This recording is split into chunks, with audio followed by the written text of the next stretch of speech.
playing very similar to having like an Ari composition where yes, you can go for the dive, but what I really want to see from LGD is them setting up a round of objectives, getting that's exactly it. Like you were saying, the ultimate economy, they no longer have that available. Xiaoya finds a pick. Blade Caller, a lot of damage. Xiaoya just keeping his distance and positioning right outside of the turn range. The flash forward from Photic, but he still has a barrier. Photic! Double barrier, double flash. Oh, Photic! He wins the 1v1. Okay, and the action continues in the mid lane. Paranoia, they turn out the lights, but Haichao gets jumped by Climber's cease and desist, and LGD first dragon gonna go the ways of LNG. No contest from Climber. He's gonna try to make an opportunity happen on Zika, who look at Haichao though in the first exchange for 1v1 between Sasa and Zika. And as you called out, there was a potential move from Haichao, but XQW pushes up on the minion wave, tries to maintain vision.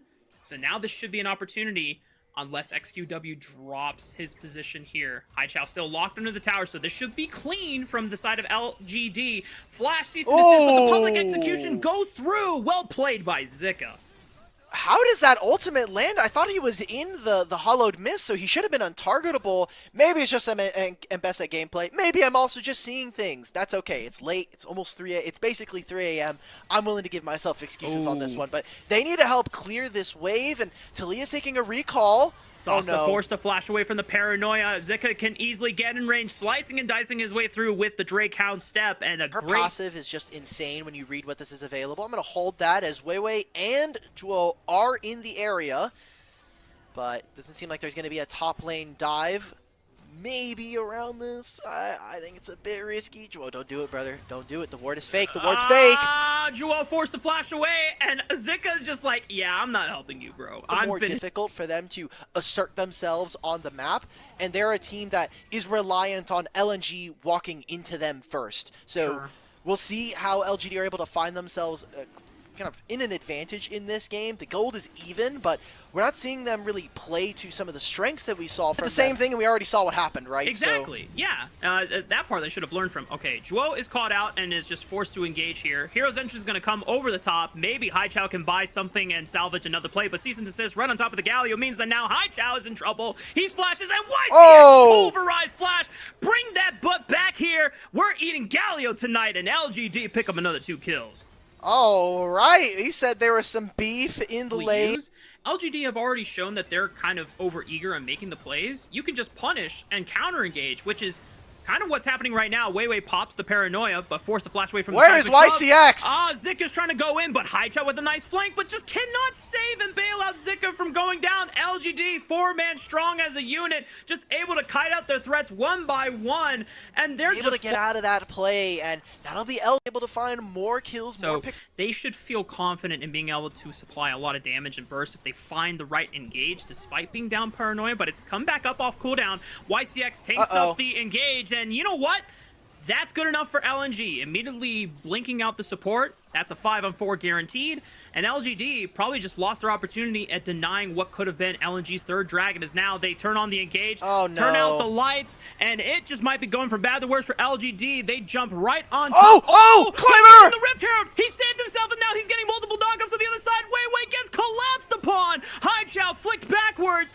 Zika's able to at least answer one back, and he's going to try to see if he can layer even more in jungle. She can just 1v9 a Baron by herself. She has so much healing, especially max HP, and she does so much more to monsters. So I like this from LGD. They go for the gambit. They understand that how much damage they do around objectives, and that'll be a voracious Otacon going over to them for free. So I need to see in the next 2.5 minutes how aggressively are they going to play, because in that same timer, Infernal Soul is going to be spawning as the soul point is reached for LNG. They're going to try and make this play around the mid lane, mostly just to protect the turret.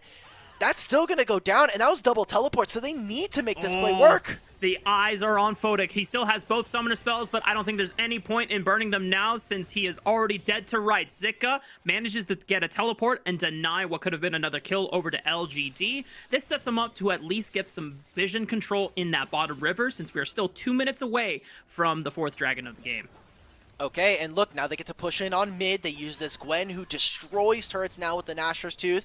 Also finishing a Seeker's arm guard, so we'll have at least a mini Zonia's YCX. He's going in. Hero's entrance is going to come right on top, tries to dissuade the engage as much as possible. Zika is ripping through them with the Drake Hound Step, and maybe this was just a little bit more than LGD could actually handle. They were trying to limit rest of LNG, trying to brute force their way through that bottom tri-bush, and LGD have to give ground because Haichao does have the high flank on the left side and pushing in through the mid wave, threatening the tier 2. Weaver's Wall comes out over the top, trying to block LNG from being able to get into the Dragon Pit, but it's still 5,000 HP. Late. They turn out the lights. This is so playable for LNG, but they just turned right on top of Weiwei. If they can take out the jungler, there's no chance for a spike contest. And now the rest of LNG have to depend on their damage dealers to try to win out the fight. Xiaoya secures the dragon. Soul is denied. LNG cannot do it. They only find YCX, but that is not good enough. LGD win the fight. And the pings go out onto the Baron. You have this Gwen move over to the big purple worm. And LGD are fighting for their lives. It was not an easy game for them to play in the first 15 minutes. We saw a comedy of errors from both of our teams here. And even in that last fight, not as clean as maybe we would have wanted to see, but LNG are not able to secure the Dragon Soul at this time. It'll be the Dragon going over. It'll be the Baron here. Photic? Can Photic channel Guma? Nope. It's a little too late. This was the Gwen that we wanted to see in Game 1 from LNG for Zika, and now we're going to be able to see it from Sasa. So he is going to have such a large amount of damage, and he is going to be, I think, veritably a massive raid boss for LNG to have to deal with. And for the first time, LGD have surmounted a pretty sizable gold advantage, about 5,000 for themselves as they're barreling down the bottom side of the map, taking out the tier 2. Zik is able to equalize at least one turret back on the top lane in that T1, but the Weaver's Wall is going to try to cut off Haichao, clips him with the Unraveled Earth, forces the flash out before Climber can get in range with that ball breaker. Nicely timed from Haichao, but now down to Summoner Spell, Zika has teleport. I don't know if they're going to try to look for a teleport flank or just hold the line. Chain of Corruptions goes wide from Photic, trying to engage onto YCX. Still has the ultimate available. Doesn't pop it quite yet. Finally now, Climber turns it on with the Seasoned Assist. Pulverized Flash once again. Punts in Haichao. The Flashless Galio now under fire. And Sasa's ripping him to shreds with the scissors. Sasa on this Gwen.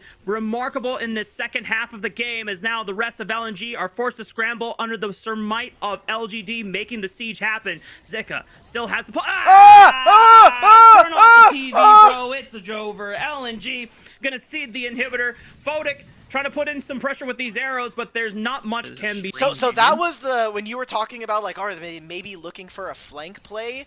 That red minion just like I was wondering what that was. This time around, LGD not necessarily always, you know, restraining the eagerness, but they were definitely a little more doing. Have your jungle and have this Gwen sit on the Baron, take control of mid with the other 3, and then let Taliyah even set up a wall to make it very difficult. Looks like they want to try to make it engage, get a numbers advantage. Oh, Joel tried to buffer the dredge line, but missed the wall, so he is forced to flash, and he still goes down. Haichao gets punted back in. Weiwei's going to try to turn it around with Zika onto the back line, but there's just too much damage. There's just too much to deal with on LGD.